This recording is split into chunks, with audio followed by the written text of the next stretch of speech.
Hello everyone, welcome back to my channel ससीज garden. तो आप देख सकते हैं ये मेरा जेड प्लांट है और इसे मैंने बोनसाई शेप में डेवलप करने की कोशिश की है। इसे मैंने कटिंग से ग्रो किया था और बहुत अच्छे से इसकी ग्रोथ हुई। 2 से 3 साल हो गए हैं मुझे इसे लगाए हुए और इसे मैं फुल सनलाइट में ही रखती हूँ, चाहे गर्मी का सीज़न हो और चाहे विंटर सीज़न हो। मैं दोनों ही सीज़न में इसे फुल सनलाइट में रखती हूँ। ये प्लांट आप जितना ज़्यादा से ज़्यादा धूप में रखेंगे उतनी ही आपको इसमें अच्छी ग्रोथ देखने को मिलेगी। किसी भी तरह का पेस्ट अटैक देखने को नहीं मिलेगा। वैसे ये प्लांट इंडोर भी आप रख सकते हैं, लेकिन इंडोर अगर आप रखते हैं तो इसकी ग्रोथ बहुत ज़्यादा नहीं होती है, बहुत स्लो ग्रोथ होगी इसमें। तो इस तरह से मैंने इसे तैयार किया है कटिंग से। और बोनसाई शेप में डेवलप करने के लिए मैंने कोई टेक्निक यूज़ नहीं की है। इस तरह से सिंगल एक कटिंग लगाई थी और नीचे से जो भी लीव्स आती हैं उन लीव्स को मैं हटाती गई और ऊपर से एक गोल शेप में इसकी कटिंग करती गई। तो उससे ये काफ़ी हद तक बोनसाई शेप में डेवलप हो गया है। और आज मैं इसे ये बोनसाई ट्री मैंने ली है, मिट्टी का ये है इस तरह से। और ये 100 रुपीज़ की मुझे मिली है नर्सरी में और काफ़ी अच्छा साइज है। इसकी चौड़ाई नियर अबाउट 12 से 15 इंच होगी और जो गहराई है 5 इंच होगी। तो इस तरह से मैंने इसे लिया है। मेरा प्लांट जो है काफ़ी बड़ा है, इसलिए मैंने इतने बड़े प्लांटर का सिलेक्शन किया है। और ये मिट्टी मैं तैयार कर रही हूँ, इसके लिए मैंने ली है काउडंग मैन्योर। और मिट्टी काफ़ी रेतीली है। बहुत अच्छी वेल ड्रेन मिट्टी आपको तैयार करनी होती है इस तरह के प्लांट के लिए, क्योंकि इसकी जो स्टेम होती है, जो पत्तियां होती है, उसमें ऑलरेडी पानी स्टोर होता है। तो बहुत ज़्यादा इस प्लांट को पानी की भी ज़रूरत नहीं होती है। मिट्टी में अगर पानी रुकता है तो इसकी पत्तियां धीरे धीरे पीली पड़ने लग जाती हैं और स्टेम गलने लग जाती है। तो इसीलिए मिट्टी आपको इसकी वेल ड्रेन ही तैयार करनी होगी। तो इसमें ये इस तरह से एक और प्लांट निकला हुआ है, इसे भी मैं सेपरेट करके दूसरे प्लांटर में लगाऊंगी। इसके बारे में मैंने आपके साथ शेयर भी किया था, इस प्लांट के बारे में। तो मिट्टी में मैंने सुबह पानी डाला हुआ था जिससे मिट्टी सॉफ्ट हो गई है और इसे निकालने में आसानी होगी। और वैसे भी ये प्लांट रूट बॉन्ड हो चुका होगा, क्योंकि इसे 1 से 1.5 साल हो गए हैं इस प्लांटर में लगे हुए। तो इसे निकालने में आसानी होगी। मैं आपको निकाल करके दिखाऊंगी इसकी रूट्स किस तरह से डेवलप होती हैं। तो किसी भी प्लांट का बोनसाई लुक तैयार करना एक कला है। बहुत सारे मैंने वीडियोस देखे हैं, बहुत सारे गार्डनर बहुत मेहनत करते हैं समय समय पर कटिंग प्रूनिंग करना और वायरिंग करना। बहुत सारी चीज़ों के ज़रिए एक बोनसाई लुक डेवलप हो पाता है। तो आप देख सकते हैं मैंने इसे प्लांटर से इस तरह से निकाल लिया है। इसकी रूट्स कुछ इस तरह से बनी हुई हैं, मैच्योर और जो नई रूट्स हैं दोनों ही इसमें हैं। और ये नीचे की तरफ बहुत अच्छे से रूट बाउंड हो गया है, ऊपर भी इस तरह से बाहर की तरफ रूट्स दिखाई दे रही हैं। तो मैं पूरी तरह से इसकी रूट्स को आपको निकाल करके दिखाऊंगी, सारी मिट्टी हटा करके दिखाऊंगी इसकी किस तरह से रूट्स होती हैं। और थोड़ी बहुत इसकी रूट्स की प्रूनिंग भी कर दूंगी ताकि इसमें नई ग्रोथ स्टार्ट हो सके और नई रूट्स बनेंगी तभी इसमें नई ग्रोथ आपको देखने को मिलेगी। तो बोनसाई शेप में किसी भी प्लांट को हम डेवलप कर सकते हैं। थोड़ी मेहनत लगती है और जितने भी गार्डनर हैं जो प्रॉपर बोनसाई प्लांट तैयार करते हैं उन्हें कई सालों की मेहनत लगती है। बहुत सारी टेक्निक्स होती हैं जिनके ज़रिए वो बहुत ही अच्छा बोनसाई प्लांट तैयार कर लेते हैं। तो मैंने कई सारे वीडियोस देखे और उसके बाद मैंने कोशिश की इस प्लांट को डेवलप करने की बोनसाई शेप में और काफ़ी हद तक मुझे सक्सेस मिली है। और मैं इसका फाइनल लुक आपको दिखाऊंगी जब ये लगने के बाद बहुत ही सुंदर लगेगा, बिल्कुल आपको एक पेड़ के शेप में दिखेगा। तो बोनसाई का मतलब ही है किसी भी छोटे प्लांटर में आप बड़े पेड़ का शेप दें, किसी भी प्लांट को बड़े पेड़ की तरह दिखाएं, तो वो एक बोनसाई शेप होता है, उसे बोनसाई शेप कहते हैं।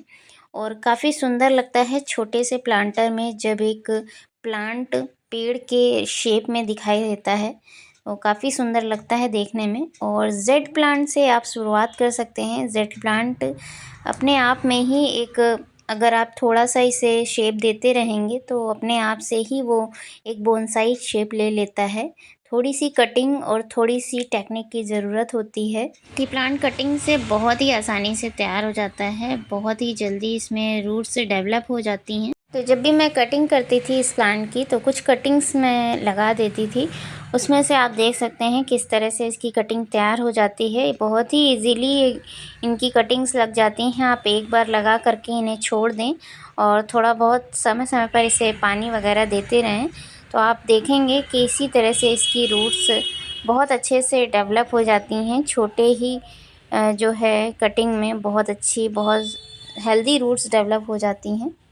तो इसकी मैच्योर रूट्स जो हैं वो अंदर की तरफ हैं और बाहर सारी नई नई रूट्स हैं। तो इसीलिए मैंने हाथ से और थोड़ा बहुत सीज़र की मदद से इसकी पूरी मिट्टी निकाल दी है।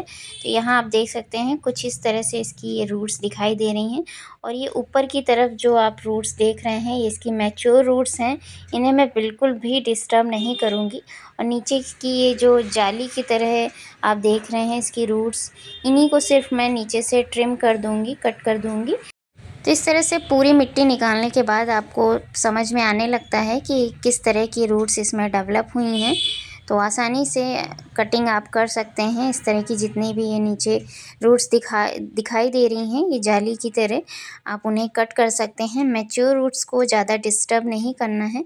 किसी भी प्लांट की हम रिपोर्टिंग करते हैं तो उसमें एक्सेस रूट्स जो होती हैं उन्हीं को हमें कट करना चाहिए। जो प्लांट के पास से मेन रूट्स निकलती हैं आपको उन्हें कट नहीं करना चाहिए। तो इस तरह से आप कटिंग कर सकते हैं। नीचे की तरफ से मैं गोलाई से इसमें कटिंग कर दूंगी, उसके बाद ही मैं इस प्लांट को लगा करके आपको दिखाऊंगी।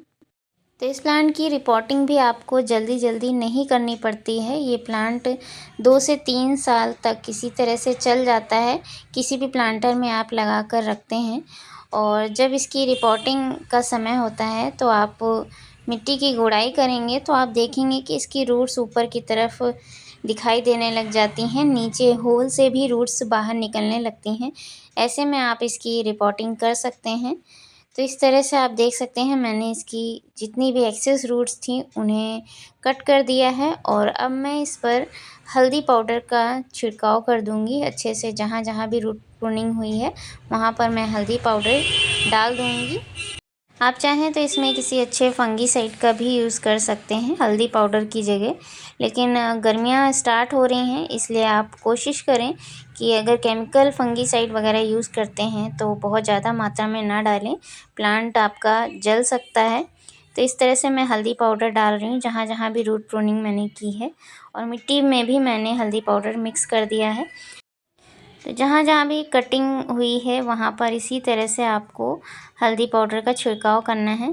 और इस तरह से इसमें एक होल दे रखा है इस बोनसाई ट्रे में, उसे मैं इस ईंट से कवर कर रही हूँ। उसके बाद मैं जो मैंने मिट्टी तैयार की थी, काउडंग मैन्योर और गार्डन सॉइल और थोड़ी सी कोकोपीट ली थी, तो इन तीनों को अच्छे से मिक्स करने के बाद इस तरह से मैं प्लांट को रख करके देख रही हूँ। और मिट्टी मैंने ऊपर तक भरी है, थोड़ा सा मैं इस प्लांट को थोड़ा सा ऊपर की तरफ ही लगाऊंगी। तो बोनसाई शेप में आपको दिखाने के लिए जो इसकी थिक रूट्स हैं उन्हें आपको ऊपर की तरफ ही रखना है, जो मैच्योर रूट्स हैं। तो इसलिए मैं मिट्टी को बीच में इकट्ठा कर रही हूँ। और इकट्ठा करने के बाद मैं इस तरह से यहाँ पर प्लांट को फिक्स करूँगी। और फिक्स करने के बाद आप देख सकते हैं मैंने इसे बहुत ज़्यादा गहराई में नहीं लगाया है, ऊपर की तरफ है। और उसके बाद मैं थोड़ा सा काउडंग मैन्योर और मैंने इसकी रूट्स पर डाला है। और उसके बाद जो भी इसकी मिट्टी थी उस मिट्टी को मैं इस तरह से चारों तरफ अच्छे से लगा दूंगी। तो कभी कभी ये प्लांट इस तरह से लगाने पर ऊपर की तरफ फिक्स नहीं होता है तो इसकी रूट्स को आप वायर की मदद से प्लांटर के ड्रेनेज होल के ज़रिए आप बांध सकते हैं, ताकि प्लांट की जो रूट्स हैं वो बाहर ना निकल आएँ और प्लांट आपका गिरे ना। तो मैंने ऐसे ही इसे फिक्स करने की कोशिश की है और ऊपर की तरफ मैं इसमें मिट्टी डाल रही हूँ। तो इस तरह से लगाने पर आपको कुछ दिनों तक लगेगा कि ये प्लांट हो सकता है कि रूट्स के साथ ही बाहर निकल आए। लेकिन जैसे जैसे इसकी रूट्स मिट्टी में पकड़ बना लेती हैं वैसे वैसे ये प्लांट अच्छे से फिक्स हो जाता है प्लांटर में।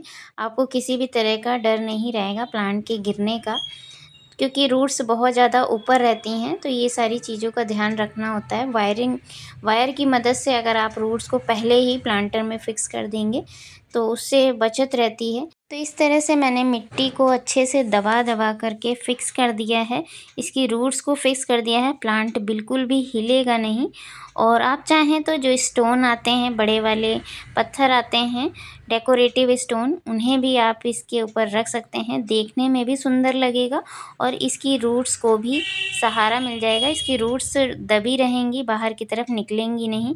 तो कुछ दिनों तक, तो जब तक ये रूट्स मिट्टी में पकड़ नहीं बना लेती हैं, तब तक आपको थोड़ा-सा इस प्लांट को सिक्योर रखना होगा। और जैसे ही इसकी रूट्स मिट्टी में अच्छे से पकड़ बना लेंगी, तब ये प्लांट अच्छे से फिक्स हो जाएगा मिट्टी में और इसके गिरने के चांसेस भी बहुत ही कम हो जाएंगे। तो आप देख सकते हैं मैंने इसे फाइनल लुक दे दिया है। इस बोनसाई ट्रे में लगने के बाद ये बिल्कुल बोनसाई ट्री की तरह दिखाई दे रहा है और इसे थोड़ा-सा शेप मैं देने की और कोशिश करूँगी। अभी इसकी थोड़ी-सी कटिंग प्रूनिंग कर दूँगी और जैसे-जैसे इसकी गर्मियों के सीज़न में ग्रोथ होना स्टार्ट हो जाएगी, वैसे ये बहुत ही सुंदर एक गोल शेप में डेवलप हो जाएगा। मैं आपको समय-समय पर इसका अपडेट भी देती रहूँगी। तो इस तरह से लगाने के बाद मैं इसे पानी दे रही हूँ और बहुत ज़्यादा पानी नहीं दूँगी, क्योंकि ऑलरेडी पहले भी इसकी मिट्टी मॉइस्ट थी। तो आप देख सकते हैं ये जो इसकी मेन रूट्स नीचे की तरफ दिखाई दे रही हैं, ये रूट्स दिखने में बहुत सुंदर लगती हैं। इन रूट्स की वजह से और इस प्लांट की इस शेप की वजह से ही ये प्लांट बड़े पेड़ के शेप में दिखाई देता है। तो जैसे-जैसे ये प्लांट अच्छे से फिक्स हो जाएगा, आगे चल के मैं इसे और भी अच्छे से डेकोरेट करने की कोशिश करूँगी। इसकी मिट्टी में मैं स्टोन ला कर के लगाऊँगी और कुछ मॉस ग्रास आती है, उसे भी आप लगा सकते हैं। तो काफ़ी अच्छा लुक दिखाई देगा जब इस तरह से आप डेकोरेट करेंगी। आने वाले मेरे नेक्स्ट वीडियो में इस प्लांट का जो मैं नेक्स्ट वीडियो बनाऊँगी, उसमें इसके डेकोरेशन से रिलेटेड वीडियो आपके साथ ज़रूर शेयर करूँगी। तो इस तरह से मैं अभी इसकी कटिंग कर दे रही हूँ।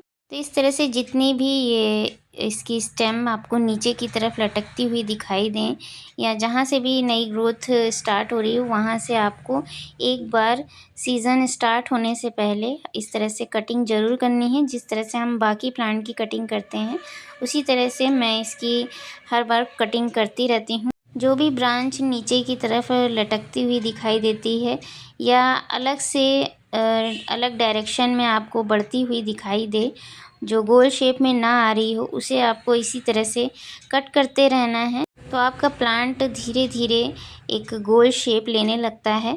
जिस भी शेप में आप इसे डेवलप करना चाहते हैं, उस शेप में ये प्लांट बहुत अच्छे से डेवलप हो जाता है। बहुत सारे लोग इसकी टोपियारी वगैरह भी तैयार करते हैं। तो इस तरह से मैंने जितनी भी कटिंग की थी, उन कटिंग्स को लगा दे रही हूँ और इसकी छोटी से छोटी कटिंग आप इसकी एक लीफ भी लगा देंगे, तो उसमें रूट्स डेवलप हो जाती हैं बहुत अच्छे से। इन कटिंग्स को मैं अभी लगा रही हूँ और इसका रिज़ल्ट भी आपके साथ ज़रूर शेयर करूँगी। इस तरह से मेरे पास काफ़ी सारे बोनसाई प्लांट तैयार हो जाएंगे। अभी भी मेरे पास कई सारे प्लांट हैं, उन्हें भी मैं शेप देने की कोशिश कर रही हूँ और जल्द ही आपके साथ शेयर करूँगी।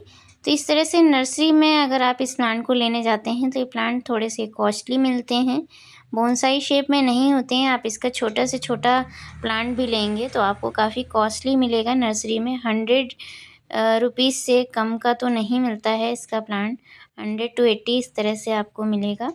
और अगर आपको इसकी कहीं से कटिंग मिल जाती है, तो इसी तरह से आप ला करके बहुत ही अच्छे से, इस समय अगर आप लगाते हैं इसकी कटिंग, तो बहुत अच्छे से इसकी कटिंग्स चल जाती हैं। और इसे कोशिश करें फुल सनलाइट में ही प्लेस करें। फुल सनलाइट में इसकी ग्रोथ काफ़ी अच्छी होगी और मंथ में आप एक बार इसमें नाइट्रोजन रिच फर्टिलाइज़र दे सकते हैं। टी लीफ कंपोस्ट दे दें, वर्मी कंपोस्ट दे दें। बहुत ज़्यादा गर्मियाँ हों तब आप इसमें फर्टिलाइज़र देने से बचें। और बहुत जो ध्यान देने वाली बात है इसमें पानी आपको, जब इसकी टॉप सॉइल बिल्कुल से ड्राई हो जाए, तभी आपको इसमें पानी देना है, क्योंकि ये प्लांट के ख़राब होने के चांसेस ओवर वाटरिंग की वजह से ही होते हैं। ओवर वाटरिंग की वजह से ही ये प्लांट मरता है। तो इन सब बातों का अगर आप ध्यान रखते हैं, तो इसी तरह से आप इनकी बोनसाई भी तैयार कर सकते हैं और इसके बहुत सारी शेप में इस प्लांट को आप डेवलप कर सकते हैं।